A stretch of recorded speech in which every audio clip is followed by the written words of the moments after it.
Oatmeal comes in all shapes and sizes, so there's going to be a really nice variety to today's recipes. And even if you're not the biggest fan of porridge, like maybe you think it tastes a bit bland or you're just not a fan of the consistency, like even then I feel like there's going to be at least one recipe in this that will still be of interest to you, or so I hope. Before we begin, it would be incredible, amazing, show-stopping and spectacular if you could click the like button really quickly. It takes like a second. Yeah, thank you for that. And now let's get into it. This first idea tastes like straight up dessert. It's some Biscoff Cheesecake Overnight Oat Mousse. Yeah, we're bringing back my blended oatmeal idea from like a year ago. Grab a blender or a food processor, add all the ingredients, which those are always listed down below in the description. Oats, vegan cream cheese or vegan yogurt, Biscoff spread, cinnamon, pinch of salt, ground flax seeds, agave or maple syrup, and non-dairy milk. Blend until smooth, then grab 2 little bowls or cups or glasses and equally divide the batter between the two. Place into the fridge overnight or just for a few hours. Now in the morning, top this with whatever you like. If you are in the mood for a slightly more decadent breakfast, then melt down 1 or 2 more spoonfuls of the Biscoff. Melt it over low heat so it doesn't burn at the bottom. Feel free to add additional toppings of choice. Could be some cookie crumbles if you're still going the dessert route, or maybe just some fresh berries, a little granola for crunch, whatever you like. Alright, let's move on to some warm porridge recipes. First, I thought I'd show you my go-to porridge ratio, my oatmeal routine, if you will. So 2 small to medium pot, I add 2 handfuls or a half a cup of oats. Then I add salt, which is very important, also cinnamon, ground flax seeds, and just enough non-dairy milk to cover the oats. I bring everything up to a quick simmer, and then I let this cook over medium to medium low for like 4, 5, 6 minutes. Anyways, I'm gonna get up, do my 6-minute squat workout. The ass that I'm about to have is gonna be so really large. I like my oats to be more on the thick side. Here I am topping the oats with unsweetened soy yogurt, berries, and maple syrup.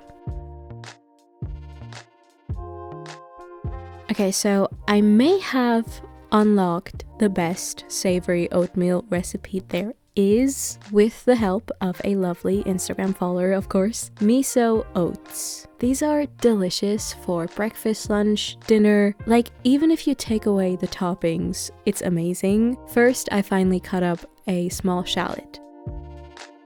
Then I added some olive oil to the saucepan and brought that to medium heat.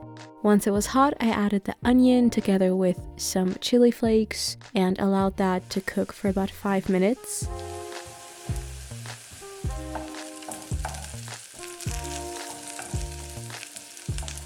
I added a bit of agave syrup here, some white wine vinegar, soy sauce, and miso paste. White miso in this case, but I'm pretty sure any would work. Gave that a quick mix. Then I added the water and brought everything up to a quick boil.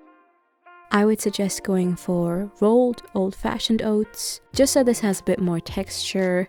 I allowed this to cook for about 7 to 10 minutes, stirring frequently. This is totally fine and yummy without anything on it. However, the following suggested toppings will upgrade your oats even more. Crispy tofu.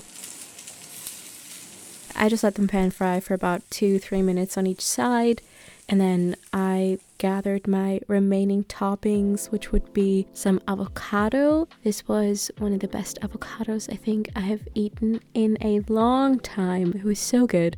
Then the tofu, of course, spring onion, a bit of chili mayo as well. If being surprised matters, maybe go watch the show and come back. Let's see who's unlovable. So just when I thought I was done filming this video, I got a DM by someone saying that I should try Steel Cut Oats to create this incredibly cozy, creamy whole oatmeal. I'd never used steel cut oats before, so I was very excited to try this. The recipe is a tad bit time consuming, but really easy to do and so worth it. First, you need some whole oats that have been soaking in water overnight. I did about 1.5 cups of oats, which I would say yields about 3 to 4 servings. Then I drained the oats and transferred them to my food processor. I gave them a quick blend just to cut down the cooking time. Then I added the broken down oats to a larger saucepan, together with water and salt. Then I brought this up to a boil, then reduced the heat to medium, and I had to let this cook for about 40 minutes. You might have to add some more water as it evaporates. Feel free to sweeten the oats. I just left them plain and experimented with a sweeter topping.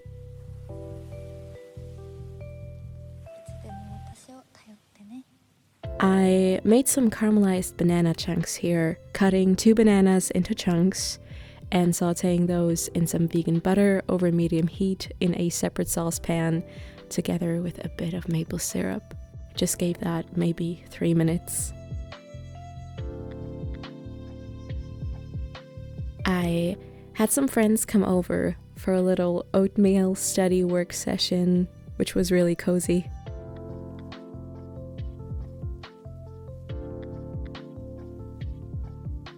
I asked you people over on Instagram what is the best type of porridge, and the most suggested by far was apple cinnamon. So for this next idea, I thought I would try and spice up the classic apple cinnamon porridge, and here's what I came up with.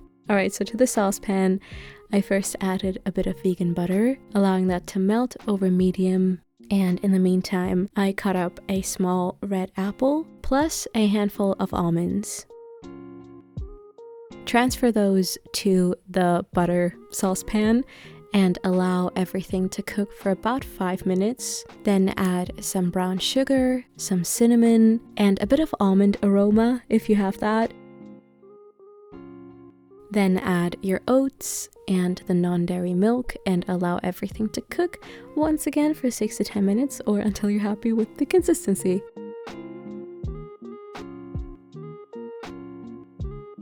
I topped my bowl off with soy yogurt and granola here and almond butter. This is some of the best vegan store-bought granola to exist. It tastes like freshly baked cookies.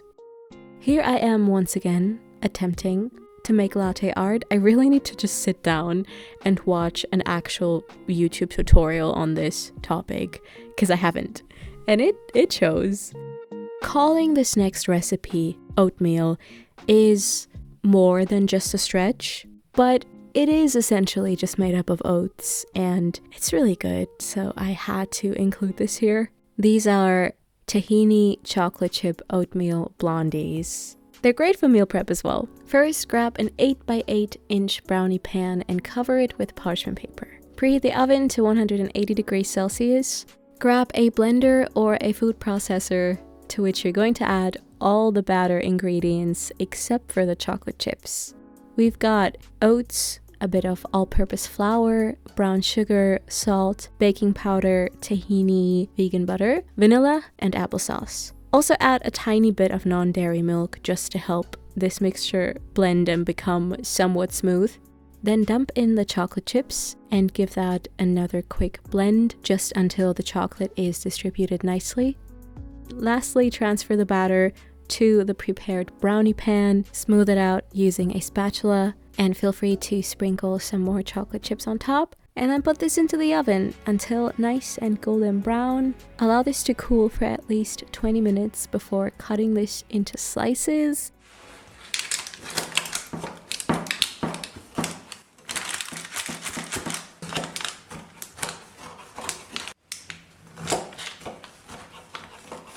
These are so satisfying, and they are not super sweet, which means that they work as breakfast food really well, maybe combined with some fresh fruit, some plant-based yogurt. This last little oatmeal recipe is incredibly simple. It's my twist on the very popular chocolate banana oatmeal.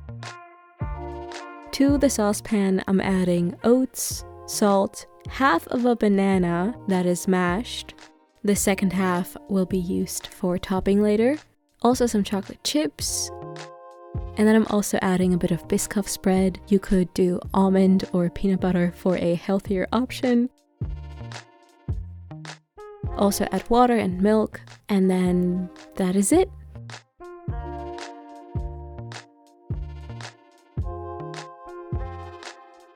This is so good, so comforting.